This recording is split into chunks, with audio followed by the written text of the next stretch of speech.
بیننده عزیز سلام، اینجا استودیوی مرکزی رادیوی آزادی است و شما برنامه اخبار آزادی را تماشا دارید. امروز پنجشنبه 20 دکبر است و من عبدالله اشرف هستم همراه شما.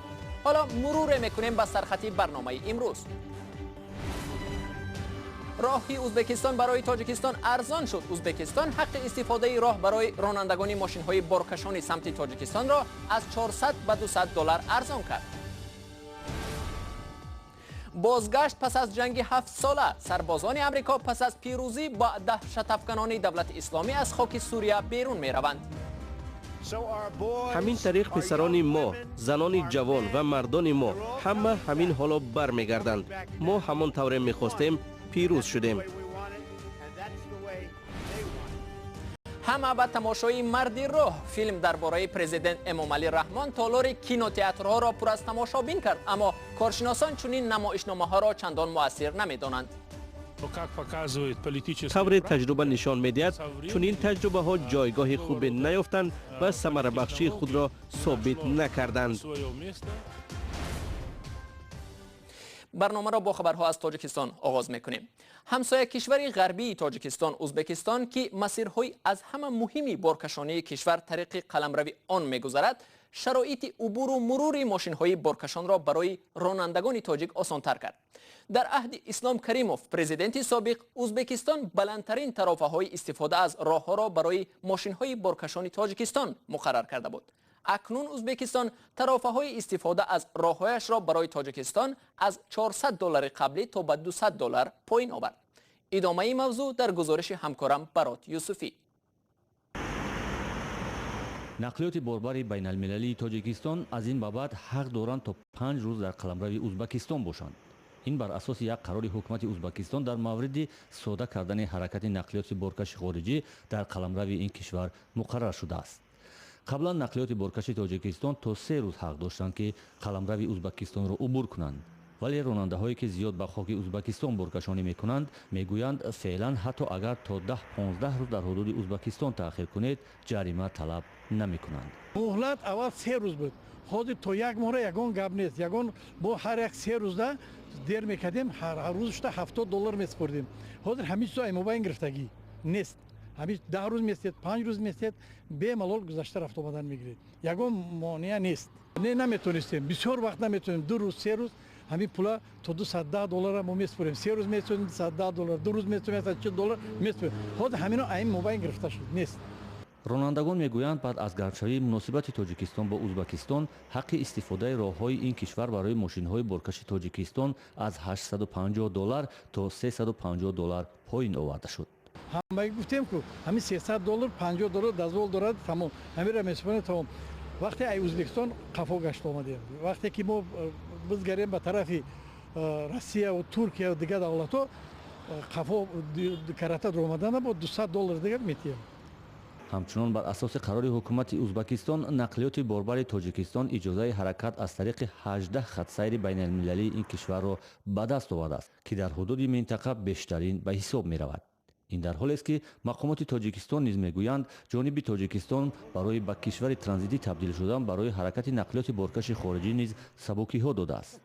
نقلیات باربر خارجی حقی تا 15 روز در حدود تاجیکستان ماندن را دارند. در حالت هایی که اگر آنها با سبب های عذرناک، مثلا اونجا می شود حالت هایی که نقلیات آنها ویران می شود یا می شکند، به تعمیر نیاز دارد، یا می شود حالت هایی که راننده یک بیمار می شود به بستری می شود، یا دیگر حالت ها، در حالت های با سبب های عذرناک بودنشان ماندنشان، یعنی که برای بودباش زیادتی در حدود جمهوری تاجیکستان آنها باید حجت‌های تصدیق کننده را پیشنهاد نمایند. مقامات وزارت نقلیات تاجیکستان میگویند حجم بارکشانی بین المللی تاجیکستان در 11 ماه سال جاری نسبت به 11 ماه سال 2017 9% افزایش یافته است و قبل آنها امتیازهای نوی جانب ازبکستان امکان خواهد داد که این نشانداد باز هم بیشتر شود و میزان خراجات بارهای صادراتی را کمتر کند. امروز در شهر مسکو نشست مطبوعاتی ولادیمیر پوتین رئیس جمهور روسیه دایر شد. این 14مین نشست پوتین در زمان ریاستش است و در این ملاقات با خبرنگاران او ابراز نگرانی کرد که مقاومت هسته‌ای میتواند تمدن جهانی را محو نماید. او آمریکا را برای دست کشیدن از عهدنامه منع گسترش سلاح اتمی از زمان جنگ سرد تنقید کرد و گفت نباید خطر جنگ فلاکتبار اتمی را نادیده گرفت. پوتین در این نشست ایالات متحده آمریکا را به خللدار کردن نظام بین المللی نظارت اسلحه متهم نموده، همچنان تلاش کرد وضع دشوار اقتصادی کشورش را قوی جلوه بدهد. البته تحریم تأثیر منفی دارد، ولی آن پهلوی مثبت نیز دارد. این حال ما را وادار کرد که در سمت‌های گوناگون از عقل کنیم. ضمناً کارشناسان غربی نیز این حال را اعتراف می‌کنند. ولادیمیر پوتین باور دارد که کشورش امکان دارد در میان 5 اقتصاد کشور پیشرفته عالم جای بگیرد. در مسئله بازداشت 24 ملاح اوکراینی در گلوگاه کرچ نزدیکی های نیم جزیره کریم که 25 نوامبر به وقوع پیوسته است، پوتین گفت تا زمان برگزاری محاکمه دادگاهی آنها نه تبادل و نه آزاد نخواهند شد. تفصیلات نشست مطبوعاتی رهبری روسیه را در شکل مفصل در وبسایت cw.azadi.org بخوانید. سربازان آمریکا پس از 7 سال جنگ خاک سوریه را ترک میکنند. روز چهارشنبه پرزیدنت ایالات متحده آمریکا دونالد ترامپ در شبکه اجتماعی توییتر با نشر یک پیام ویدیویی درباره این تصمیمش خبر داد. در سوریه آمریکا از ائتلاف عرب‌های مخالف حکومت پرزیدنت این کشور بشار الاسد و ائتلاف کردها پشتیبانی میکرد. اما تصمیم ترامپ در مورد بیرون آوردن نیروها از سوریه نگرانی اعضایان کنگرس و برخی کشورهای متفق آمریکا را به بار آورد.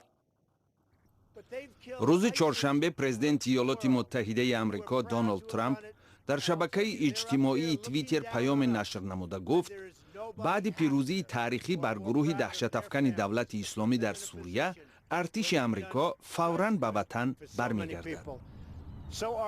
همین طریق پسران ما، زنان جوان و مردان ما همه همین حالا برمیگردند. ما همان طور میخواستیم، پیروز شدیم. سخنگوی قصر سفید سارا ساندرز ابراز داشت که خروج تخمیناً 2000 افسر و سرباز نیروهای ایالات متحده آمریکا از سوریه آغاز یافت. این خبر بعضی قانونگذاران ایالات متحده آمریکا و متفقان این کشور را نگران کرد.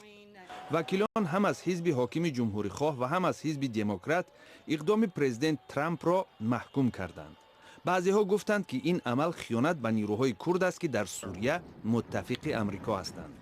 دیگران تاکید کردند که به این وسیله آمریکا پیروزی بعد جنگ 7 ساله در سوریه را به روسیه تقدیم کرد. در سوریه آمریکا از ائتلاف عرب‌های مخالف حکومت پرزیدنت این کشور بشار الاسد و ائتلاف کردها پشتیبانی می‌کرد. روسیه و ایران باشد از حامیان پرزیدنت بشار الاسد به شمار می‌روند. در سراسر کینوتئاترهای تاجیکستان و تالار و مجلسگاه‌ها نمایش فیلمی مردی راه شروع شد. این فیلمی مستند درباره پرزیدنت امامعلی رحمان است که آن را کارگردان ناصر سعیدوف با فرمایش تلویزیونی دولتی سفینه به نوار گرفته است. در شهر دوشنبه مستند مذکور را در کینوتئاتر از همه بزرگ نمایش دادند. همکاران ما نیز به محل نمایش این فیلم رفته پس از صحبت با بینندگان این گزارش را تهیه کردند. کینوتئاتر از همه بزرگ دوشنبه پر از تماشابین است. دیدن فیلم رایگان است و می شود گفت فیلم توجه تماشابین را جلب کرده است. به نمایش نوبتی فیلم اساساً خوانندگان مکتب ها و دانشجویان آمدند که آنها را مأموریت سفربر کرده است. تکنیکی تاجیکستان به نام اکادمی گیم اساسی ما را به اینجا فیلم تماشا کردن آوردن. فیلم پرزیدنت مردی راه. ما از دانشگاه سیوانی تاجیکستان برای فیلمی دعوت کردگی اومدم کلش تربیت کنیم. کدام فیلم تماشا می‌کنید؟ فیلم نمیدونم چه فیلم، معلوم نیست. می‌دونیم با ببینیم. فیلم مستند از سالهای دشوار جنگ شهروندی در تاجیکستان و نقش اساسی پرزیدنت امامعلی رحمان برای خاتمه دادن آن قصه می‌کند. مؤلفان همچنان خدمت رئیس جمهور را در رشد جمهوری پس از انجام جنگ تصویر کردند. قبل از شروع فیلم به جوانان فهماندند که سببگار جنگ شد. در نتیجه جنگ شهروندی حدود 150,000 نفر کشته شدند. 150,000 اکثرا جوانان بودند. زیاده از 10 میلیارد دلار به اقتصادیات دولت ما اثرات ضرری اقتصادی وارد گردید.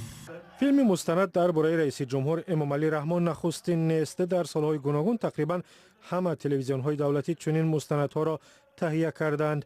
با گفته کارشناسان مقامات با همه نیرو تلاش دارند آبروی حکومت را نگه دارند. در این مستند مقامات به طور عینی به ساکنان نشان می‌دهند که به شرافت کی آنها امروز زندگی آرام و آسایشته دارند. من فکر میکنم قشر فعال جامعه ما خوب میداند که رژیم های افطاریتری و نظام های توتالیتری از اصول های گوناگون مغزشویی استفاده میکنند. بر رشد کش شخصیت و مقدس نشان دادن رهبریت کشور کوشش میکنند، اما طور تجربه نشان میدهد چون این تجربه ها جایگاه خوب نیافتند و ثمره بخشی خود را ثابت نکردند. مستند مردی راه که با فرمایش تلویزیون دولتی سفینه به نوار گرفته شده است، طبق دستور نه تنها در کینوتئاترها بلکه در تمام مؤسسه‌های تعلیمی و دانشگاه‌ها نشان داده شد. مشرفه قاسیمووا هنرپیشه مردمی تاجیکستان که از او همچنان مادر تئاتر تاجیک نیست نام میبرند 100 ساله شد. قاسیمووا با اجرای نقش‌های زیادی در تئاتر و سینما برای بیننده تاجیک آشنا است. در روزی زادروز شمس‌الدین آرومبکزاده وزیر فرهنگ تاجیکستان و دوستان و نزدیکان برای تبریک مشرفه قاسیمووا آمدند. همکارانمان اسکندر فیروز و شهلا عبدالله و نیز به تبریک این هنرمند تاجیک رفته این گزارش را تهیه کردند. مشرفه قاسیمووا هنرمندی مردمی تاجیکستان امروز 100 ساله شد. او میگوید زندگی پربار و با برکت داشت. هیچ یک ناشکری ندارم. نه بیره یا بیره کام اطراف کام با چه بیره کام اطراف کام با اکم بگم که خودی بیره چه بیره کام خودی مام برین عمری دراز بینن و من همین خیل بیره چه بیره حضور شد دکلغا شد.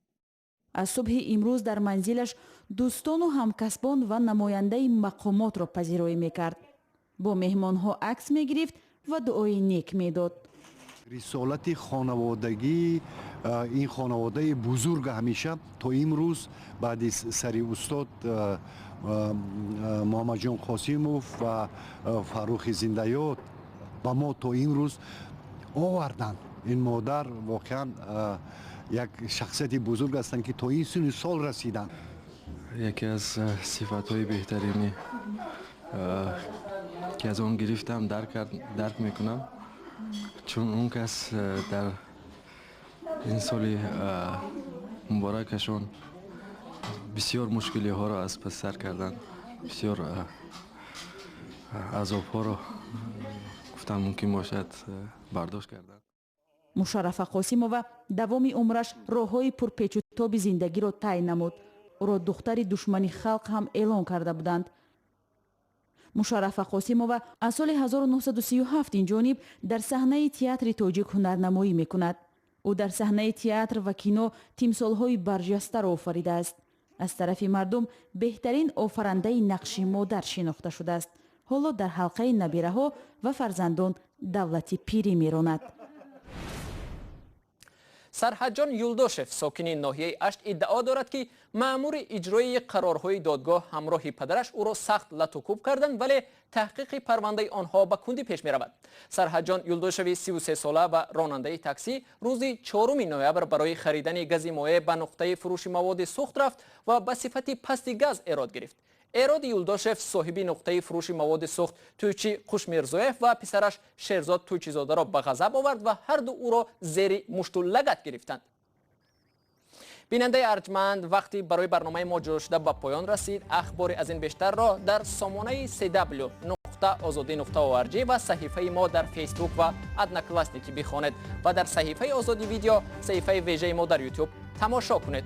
صبح پگاه شما را در نوید بامدادی با خبرهای نو و تازه منتظریم. تا آن زمان خدا حافظی هر یکی شما.